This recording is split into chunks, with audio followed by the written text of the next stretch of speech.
Les Noirs ne gagneront plus aux élections en Afrique du Sud. Voilà exactement ce que beaucoup de personnes disent. Les Noirs en Afrique du Sud ont perdu, c'est fini, c'est bon. La guerre de Mandela était vaine, c'est fini, ils ne gagneront plus jamais aux élections. Je sais qu'il y a beaucoup de personnes qui se disent, mais c'est pas possible, puisqu'il y a beaucoup trop de Noirs qui en a des Blancs. Mais vous savez, dans la vie, ce n'est pas toujours question de masse ou de force. Quelquefois dans la vie, la victoire est une question de stratégie. On va essayer de voir très profondément ce que ça représente.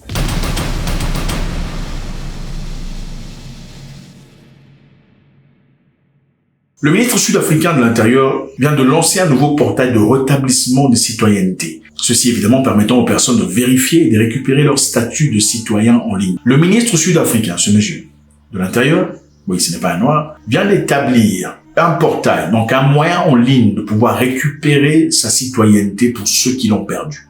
Hi, it's Leon Schreiber here, the Minister of Home Affairs. Earlier this year, the Constitutional Court made a ruling on the reinstatement of citizenship for South Africans who lost their citizenship automatically. I'm very proud to announce today that we have launched a groundbreaking new portal that you can visit at myhomeaffairsonline.dha.gov.za and get confirmation that your citizenship has been reinstated. Pourquoi c'est important? Parce que beaucoup des Blancs sud-africains partis à l'étranger après Mandela ont perdu leur citoyenneté. Ainsi, sont devenus incapables de voter aux élections ou d'acquérir la carte nationale à cause de leur choix. Et pour ceux qui comprennent, ça veut dire que ceux qui vivent à l'étranger, ceux qui ont acquis la citoyenneté, ne peuvent pas voter et cela influence les élections. Qu'est-ce qui a changé? Le contexte est très simple. Depuis octobre 1995, les Sud-Africains qui acquéraient volontairement la citoyenneté d'un autre pays perdaient automatiquement leur citoyenneté sud-africaine. Sauf s'ils avaient obtenu une autorisation préalable du gouvernement. Et ben c'est ça, je sais pas ce que vous en pensez. Moi je suis de ceux qui aiment les pays autorisant plusieurs nationalités parce que ça donne beaucoup plus d'opportunités. En Afrique du Sud, en 1995, la loi a été votée disant toute personne qui quitterait le pays en gagnant une citoyenneté étrangère sans l'autorisation du gouvernement perdait automatiquement sa citoyenneté sud-africaine.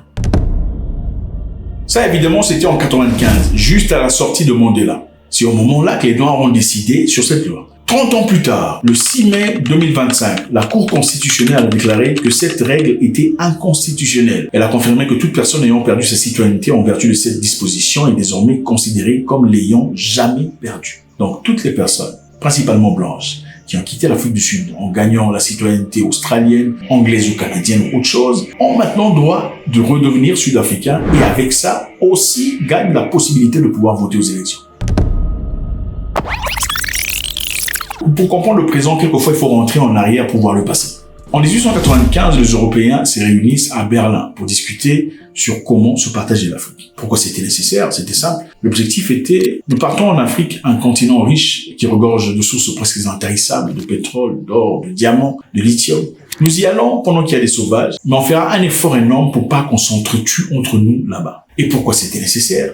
Parce que les Européens se sont entretués pendant des siècles en Europe. Et il était nécessaire que cette fois-là, puisqu'ils partent en Afrique, dans un milieu où il y a des sauvages, il était important pour eux de ne pas s'entretuer là-bas. Et c'est à partir de là qu'ils ont décidé, écoutez, tous ces pays ici seront colonies de la Grande-Bretagne, ces pays colonies de la France, ceux-là colonies de l'Allemagne, ces pays-là du Portugal, ainsi de suite. Maintenant, pendant que les Européens se partageaient l'Afrique, les Sud-Africains blancs étaient déjà en Afrique australe à l'époque. Je rappelle ici que les Sud-Africains blancs sont généralement descendants des Allemands, des Hollandais et des Français. Leur objectif était différent. Ils étaient conquistadors. Contrairement aux Blancs qui sont venus en Afrique dans l'objectif de piller, de voler sous forme de colonie et de rentrer chez eux, les Sud-Africains sont partis en Afrique australe dans l'objectif de s'installer pour toujours. Jamais ils ne pensaient que dans l'avenir ou dans le futur, les Noirs contrôleraient le pays.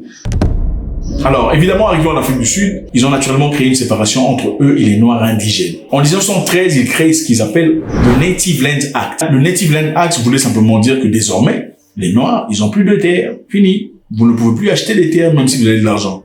Pour opérer dans quelconque terre, il faut que la terre appartienne à un Blanc. Donc, vous travaillez pour un Blanc pour pouvoir profiter de la terre. Toutes les terres arables et productives de l'Afrique du Sud étaient désormais entre les mains des Blancs.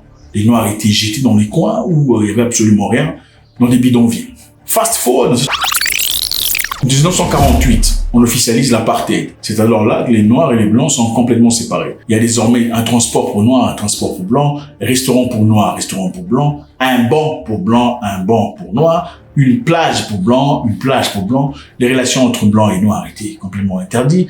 Les relations amoureuses, on ne parle pas. les écoles pour blancs et les écoles pour noirs. C'était là que l'apartheid battait son plein. Et en ce moment-là, c'était très difficile pour les noirs parce que pour qu'un noir quitte sa maison pour aller visiter sa tante dans son quartier, il lui fallait avoir son passeport avec lui. C'était très difficile. Fast forward, 1994, Nelson Mandela quitte la prison après 27 ans. Il passe aux élections à travers le ANC et il gagne massivement les élections en Afrique du Sud. Mandela devient président. Avant que Mandela ne devienne président, beaucoup de blancs sud-africains étaient très effrayés.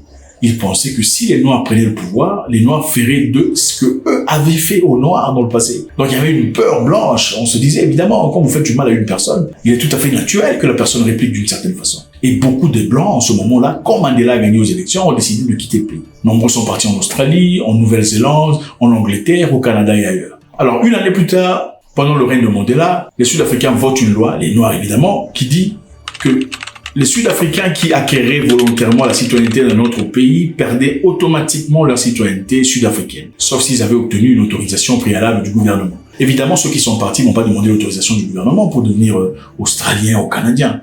Pour eux, c'est plus évident, c'est plus facile de se naturaliser et continuer sa vie, surtout qu'on avait peur dans le passé. Mais en faisant cela, évidemment, ça a aussi créé quelque chose.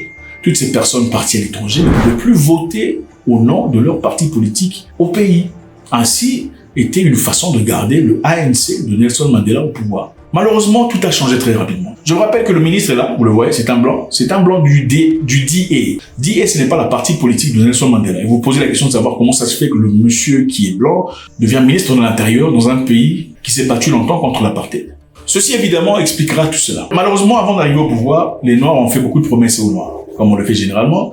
Si vous me votez, en tout cas, on fera tout ce qu'on peut faire. On va bâtir des maisons pour vos grands-mères, on va bâtir des foyers pour ceux qui sont en difficulté, qui n'ont pas de boulot. On va donner ce qu'il y a à donner, les écoles, les hôpitaux seront créés, tout le bazar. Mais arrivé au pouvoir, ce n'était pas du tout ce qui a été fait. Ils ont créé ce qu'ils appellent le BEE, en d'autres termes, Black Economic Empowerment. Black Economic Empowerment. C'était un système créé dans l'objectif de favoriser les Noirs, pour que le Noir se rattrape par rapport aux Blancs en ce qui concerne les finances.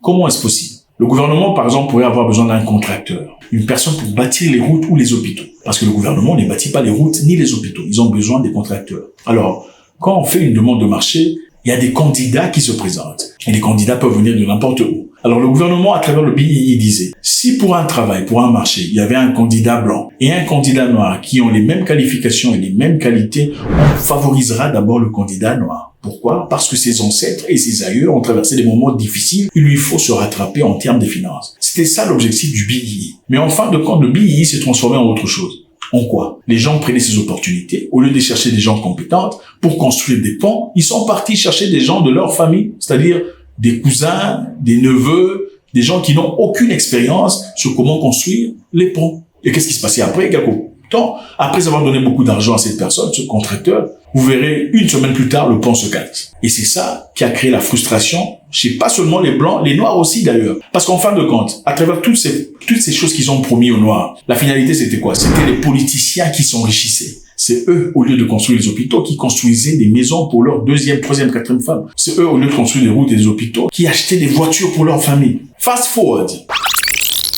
Rappelez-vous ici qu'en 94, le ANC gagnait de manière majoritaire aux élections. Et toutes les élections après cela, le ANC avait toujours été majoritaire au Parlement. Mais aux toutes dernières élections, ils ont été incapables de le faire. Ils n'ont pas été capables de gagner la majorité. Et pour ça, il fallait que le ANC fasse alliance avec une autre parti politique. Je vous rappelle ici que pendant que les années avançaient, les Noirs se battaient entre eux. Ils avaient des difficultés, des incompréhensions et des mésententes. Et beaucoup, parmi eux, créaient leur propre parti politique, comme le IFF de Julius Malema, le MK de Jacob Zuma et beaucoup d'autres partis politiques. Et qu'est-ce que cela a fait? Ça a complètement affaibli la puissance massive qu'avaient les Noirs sud-africains pendant l'indépendance. C'est-à-dire, vous pouvez être plusieurs Noirs, des millions de Noirs, mais quand vous êtes séparés, vous n'êtes plus forts. En attendant, le DA, ce parti politique qui est considéré majoritairement blanc, continue de s'agrandir.